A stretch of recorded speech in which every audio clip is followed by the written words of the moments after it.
Ma'am पुनः अहमद खुरमजरी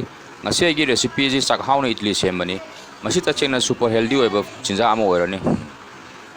चाहौ से अखोना मखल मखल चारे चाहौ खेर चारे चाहौ तन चारे चाहौ इडली अमतंग ट्राई तौर यंबियो मागी महाउसी हाउबनी चाहौ की कानबसे मैम खाबीरमगनी मरुइन मौन एंटी ऑक्सीडेंट यावबसिनी ख्वाई कानरीबसी अदुना अखोना ngमगदी नुंगतीगी चाक थोंबदा चाहौ खगा हापोन हाइरिबनी चटनी सेमबगीसु आइगी चैनल द रेसिपी यावबनी होरेन डिस्क्रिप्शन हापोंगे वीडियो से अदम अहम येंबगदी सोदना सब्सक्राइब तौबिरमु अमदी कमेंट शेयर अमसुंग लाइक तौबिरमु हौजे हौरसी अहमद सौलो वांगोब ग्लास अमा लौरसी अदगी चेंग अंगोब लौरसी चेंग अंगोबसे यारगदी सुपर फाइन नत्रगना बासमती राइस कुमा तौबी अखोय मैतै चेंगसिरी बता सेमना खितंग ताबा वाई अमसुंग चाहौसी ग्लास अमा लौबिरो असी फजना सामथोसी अदुगा इसिंग अफबना होरेन बता सेमदा हाप यानबा न तौरगा हापगा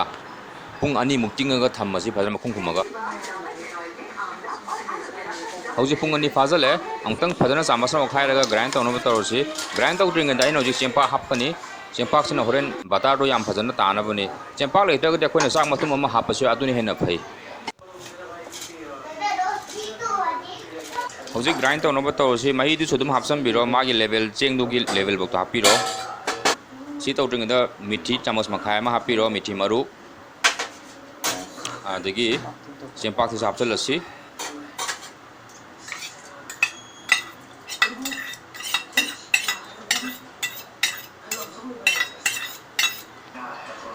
हौजिक थुम हापसी थुम जी चेंग की चांग येंगा हापसी हौजिक ग्राइंड तौरसी फजना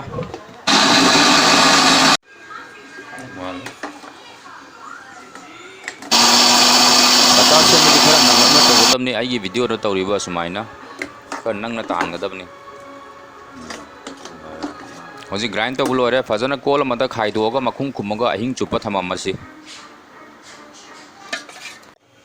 हौजी येंगसी बतासी कमाइन तौरमगेना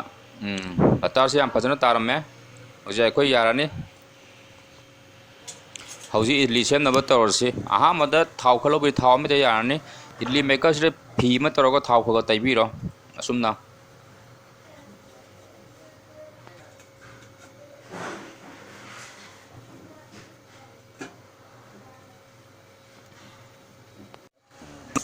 बतार से अमतंग फजना ओखायरसी अदुगा सेमसी इडली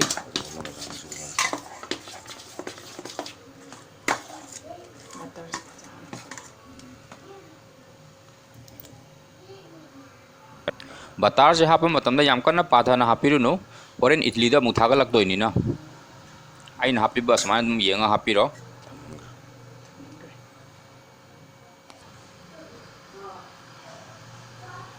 यामना नुंगाइबमना अखोइन इडली सेमगदी इडली मेकर लेत्रगसु याई इडली मेकर नत्रगसु अतोपदा सेमगे आई होरेन वीडियो मरक्ता अदुम हापके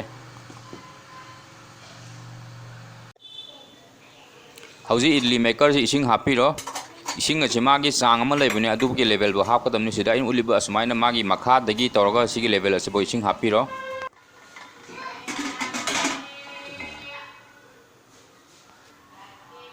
असी मैम असी लोरगा हुजी इडली सेमसे अखोय याममदा मिनिट 35 अदुम तौबिरो यारने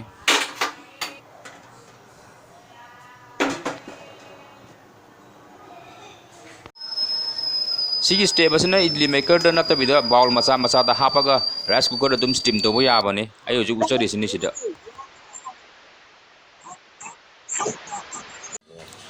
हौजी इडली मेकर की मिनिट 35 फाखरे हुजी इडली असी फजना तारे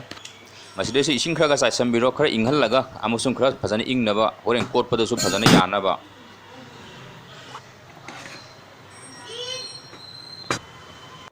राइस कुकर थोंबसिसु फजना यारे इडली असी यंबिरो मयाम हौजी चाहौ इडली सेंबल लोरे असुमना यामना लाइना इडली मेकर यावदना चाहौ इडली से सेंबा यारे अदुम सुदुम ट्राई तौबिरो होजी इडली सु यामना हावने अमसुंग सुपर हेल्दी सु ओरे हौजी इडली से चटनी गा चाबा यारने चटनी सेंबगी सैना मखाद डिस्क्रिप्शन द लिंक पिरमगनी होरेन अदु यंबिरो अमुकना मयाम पुना मुखुरुमजरे।